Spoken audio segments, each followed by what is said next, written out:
सोचिए, एक घर जहां चूल्हा ठंडा हो, बर्तन खाली पड़े हों और बच्चों की आंखों में भूख साफ दिख रही हो। ये वाकया है आयशा बिन्ते अबी बकर रजी के घर का।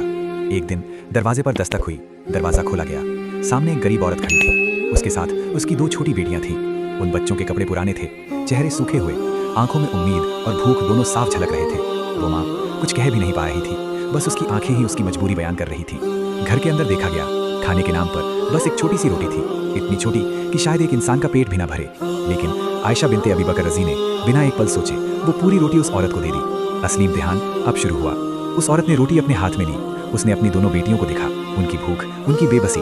उसने रोटी के 2 टुकड़े किए और दोनों बेटियों को दे दिए। दोनों बच्चियां जल्दी जल्दी खाने लगी, जैसे कई दिनों से उन्होंने कुछ खाया ही ना हो। लेकिन वो माँ बस उन्हें देख रही थी।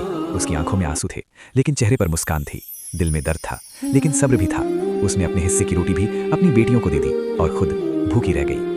वो पल जब दोनों बच्चियां पेट भरकर सुकून से बैठ गईं, तो माँ ने बस उनके सिर पर हाथ फेरा और आसमान की तरफ देखा, जैसे कह रही हो, या अल्लाह तू ही काफी है। फिर क्या हुआ?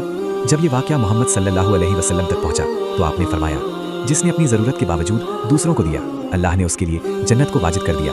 सोचिए, खुद भूखे रहकर अपने बच्चों को खिलाना, ये सिर्फ एक माँ कर सकती है।